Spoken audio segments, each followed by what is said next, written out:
Hi అండి. నేను మీ Bharathi. Welcome to SPMD life journey. ఈరోజు మనం సింపుల్‌గా అండ్ టేస్టీగా సాంబార్ ఎలా ప్రిపేర్ చేసుకోవాలో చూద్దాం.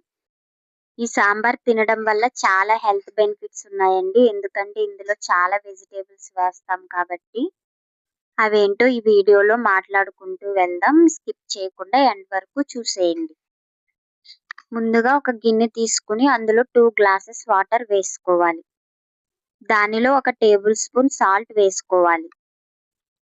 ఇందులో ముందుగా కట్ చేసుకున్న ఆనపకాయ ముక్కల్ని వేసుకోండి.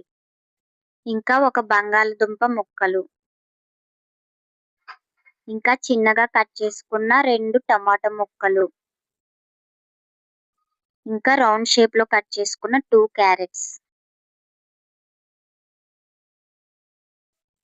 ఇంకా ఇందులోనే 4 బెండకాయలు కట్ చేసుకుని వేసుకోండి. ఇంకా ఇందులో 2 వంకాయ ముక్కల్ని పొడవుగా కట్ చేసుకుని వేసుకోండి. 2 పెద్ద పచ్చిమిరపకాయలు వేసుకోండి. ఇప్పుడు స్టవ్ వెలిగించి ముందుగా ప్రిపేర్ చేసుకున్న దాన్ని పెట్టుకోండి.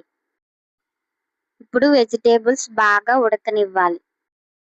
ఇప్పుడు ఇవి ఉడికేలోపు పప్పుని ప్రిపేర్ చేసుకుందాం.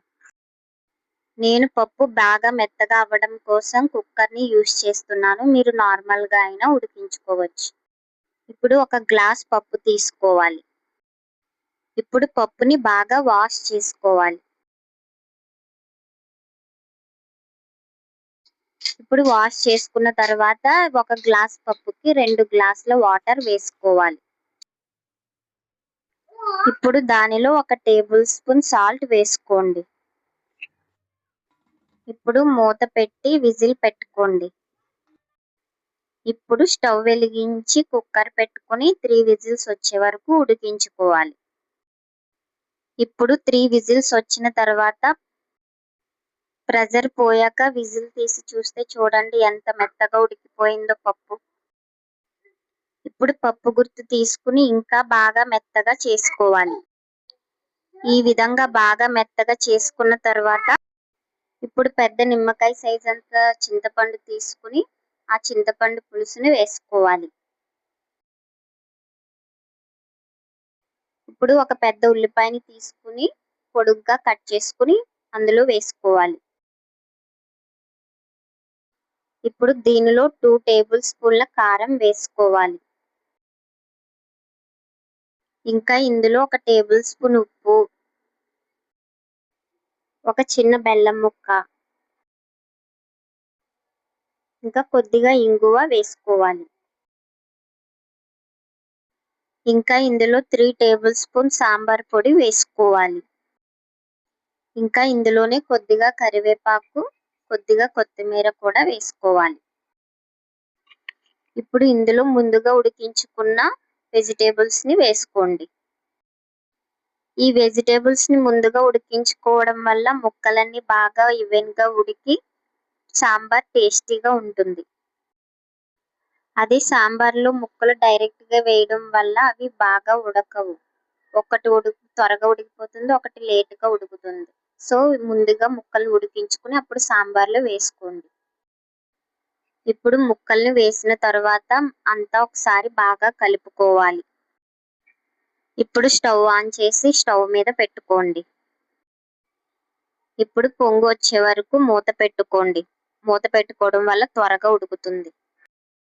ఇప్పుడు పొంగు వచ్చిన తర్వాత మూత తీసుకొని స్లిమ్ లో పెట్టుకొని కాసేపు మరగనివ్వాలి. సాంబార్ ఎంత మరిగితే అంత రుచిగా ఉంటుంది. సాంబార్ని బాగా మరిగించండి. ఎంత బాగా మరిగిస్తే సాంబార్ రుచి అంత బాగుంటుంది. ఇప్పుడు సాంబార్ మరిగేలోపు దీనిలో హెల్త్ బెనిఫిట్స్ ఏమున్నాయో ఒకసారి చూద్దాం. మనం దీనిలో వేసిన వెజిటేబుల్స్ వల్ల విటమిన్స్, మినరల్స్ అందుతాయి. ఇంకా ఈ వెజిటేబుల్స్ లో ఫైబర్స్ ఎక్కువగా ఉంటాయి కాబట్టి మలబద్ధకం తగ్గుతుంది. ఇంకా ఈ వెజిటేబుల్స్ తినడం వల్ల ఇమ్యూనిటీ కూడా పెరుగుతుంది. ఇంకా ఎక్కువసేపు ఆకలి వేయకుండా ఉంటుంది. సో చూసారుగా ఎన్ని హెల్త్ బెనిఫిట్స్ ఉన్నాయో. మీరు కూడా ఒకసారి ఈ విధంగా ఇంట్లో ట్రై చేయండి. ఇప్పుడు సాంబార్ బాగా మరిగిన తర్వాత పోపు పెట్టుకోవాలి. పోపు పెట్టుకోవడానికి కావలసిన పదార్థాలు ఏంటో చూద్దాం. 1 టేబుల్ స్పూన్ జీలకర్ర, 1 టేబుల్ స్పూన్ మినపప్పు, 1 టేబుల్ స్పూన్ శనగపప్పు, కొద్దిగా కరివేపాకు, ఇంకా దంచి పెట్టుకున్న 5 వెల్లుల్లి రెబ్బలు, ఇంకా 2 ఎండుమిరపకాయలు తీసుకోవాలి. ఇప్పుడు స్టవ్ వెలిగించుకొని ప్యాన్ పెట్టుకొని కొద్దిగా ఆయిల్ వేసుకోండి. ఇప్పుడు ముందుగా తీసుకున్న పోపులను ఒక్కొక్కటిగా వేసుకోండి. ఇప్పుడు పోపులు బాగా వేగిన తర్వాత ఎల్లుల్లిపాయలు, కరివేపాకు, ఎండుమిర్చి వేసుకోవాలి.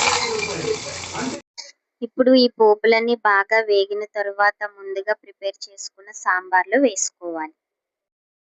చూసారుగా ఎంత ఈజీగా సాంబార్ రెడీ అయిపోయిందో. మీరు కూడా ఒకసారి ఈ విధంగా ఇంట్లో ట్రై చేసి చూడండి. చాలా బాగా నచ్చుతుంది మీకు. ఈ వీడియో కనుక మీకు నచ్చితే లైక్ చేయండి. మీరు కూడా ఇంట్లో ట్రై చేసి మీకు ఎలా వచ్చిందో కామెంట్ చేయండి. వెళ్తూ మా ఛానల్ని సబ్స్క్రైబ్ చేసుకోవడం మర్చిపోకండి. Thank you for watching this video.